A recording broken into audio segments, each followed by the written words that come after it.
মোড়ে একটা গাছ দাঁড়িয়ে। গাছ না গাছের প্রেতচ্ছায়া? আঁকাবাঁকা শুকনো কতকগুলো কাঠির কঙ্কাল শূন্যের দিকে এলোমেলো তুলে দেওয়া। রুক্ষ, রুষ্ট, রিক্ত, জীর্ণ। লতা নেই, পাতা নেই, ছায়া নেই, ছাল বাকল নেই। নেই কোথাও এক আঁচড় সবুজের প্রতিশ্রুতি, এক বিন্দু সরসের সম্ভাবনা। ওই পথ দিয়ে জরুরি দরকারে যাচ্ছিলাম ট্যাক্সি করে। ড্রাইভার বললে, ওদিকে যাব না, দেখছেন না ছন্নছাড়া কটা বেকার ছোকরা রাস্তার মাঝখানে দাঁড়িয়ে আড্ডা দিচ্ছে। চোঙা প্যান্ট, চোখা জুতো, রোখা মেজাজ, ঠোকা কপাল। ওখান দিয়ে গেলেই গাড়ি থামিয়ে লেপ চাইবে, বলবে হাওয়া খাওয়ান। কারা ওরা? চেনেন না ওদের? ওরা বিরাট এক নেই রাজ্যের বাসিন্দে। ওদের কিছু নেই, থিত নেই, ভিত নেই, রীতি নেই, নীতি নেই, আইন নেই, কানুন নেই, বিনয় নেই, ভদ্রতা নেই, শ্লীলতা শালীনতা নেই। ঘেঁষবেন না ওদের কাছে। কেন নেই? ওরা যে নেই রাজ্যের বাসিন্দে। ওদের জন্য কলেজে সিট নেই, অফিসে চাকরি নেই, কারখানায় কাজ নেই, ট্রামে বাসে জায়গা নেই, মেলায় খেলায় টিকিট নেই, হাসপাতালে বেড নেই, বাড়িতে ঘর নেই, খেলবার মাঠ নেই, অনুসরণ করবার নেতা নেই, প্রেরণা জাগানো প্রেম নেই। ওদের প্রতি সম্ভাষণে কারো দরদ নেই। ঘরে বাইরে উদাহরণ যা আছে তা ক্ষুধা হরণের সুধা ক্ষরণের উদাহরণ নয়, তা সুধা হরণের ক্ষুধা ভরণের উদাহরণ। শুধু নিজের কোলের দিকে ঝোলটা না। এক ছিল মধ্যবিত্ত বাড়ির চিলতে ফালতু এক রক, তাও দিয়েছিল পাট করে। তাই এখন পথে এসে দাঁড়িয়েছে সড়কের মাঝখানে। কোত্থেকে আসছে সেই অতীতের স্মৃতি নেই, কোথায় দাঁড়িয়ে আছে সেই বর্তমানের গতি নেই, কোথায় চলেছে নেই সেই ভবিষ্যতের ঠিকানা। সেচহীন ক্ষেত, মণিহীন চোখ, চোখহীন মুখ, একটা স্ফুলিঙ্গহীন ভিজে বারুদের স্তূপ।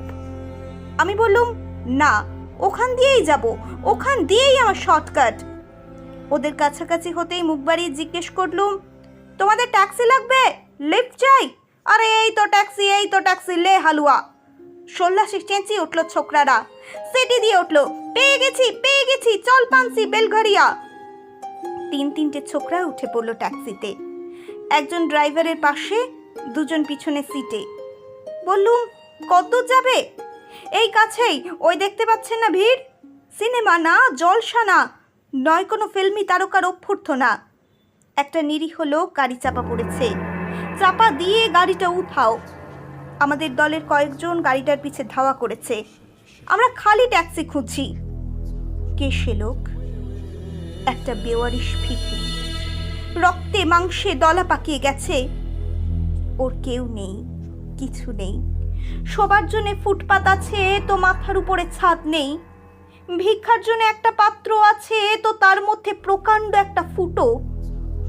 রক্তে মাখামাখি সেই দলা পাকানো ভিখিরিকে ওরা পাঁজা কোলে করে ট্যাক্সির মধ্যে তুলে দিল। চেঁচিয়ে উঠল সমস্বরে, আনন্দে ঝংকৃত হয়ে, প্রাণ আছে, এখনো প্রাণ আছে।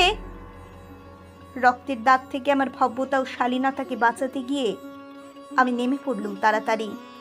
তারপর সহসা শহরের সমস্ত কর্কশে, কঠিনে, সিমেন্টে, কংক্রিটে, ইটে, কাঠে, পিচে, পাথরে, দেয়ালে বেজে উঠল এক দুর্বার উচ্চারণ, এক প্রত্যয় তপ্ত শঙ্খধ্বনি। প্রাণ আছে, এখনো প্রাণ আছে। প্রাণ থাকলে স্থান আছে, মান আছে, সমস্ত বাধা নিষেধের বাইরেও আছে অস্তিত্বের অধিকার। ফিরে আসতেই দেখি গলির মোড়ে গাছের সেই শুকনো বৈরাগ্য বিদীর্ণ করে বেরিয়ে পড়েছে হাজার হাজার সোনালি কচি পাতা। মর্মরিত হচ্ছে বাতাসে। দেখতে দেখতে গুচ্ছে গুচ্ছে উতলে উঠেছে ফুল, ঢেলে দিয়েছে বুকের সুগন্ধ। উড়ে এসেছে রং বেরঙের পাখি, শুরু করেছে কলকণ্ঠের কাকলি। ধীরে ধীরে ঘনপত্র পুঞ্জে ফেলেছে স্নেহাদ্র দীর্ঘ ছায়া, যেন কোন শ্যামল আত্মীয়তা। অবিশ্বাস্য চোখে চেয়ে দেখলুম কঠোরের প্রচ্ছন্নে মাধুর্যের বিস্তীর্ণ আয়োজন। প্রাণ আছে, প্রাণ আছে। শুধু প্রাণই এক আশ্চর্য সম্পদ, এক ক্ষয়হীন আশা, এক মৃত্যুহীন মর্যাদা।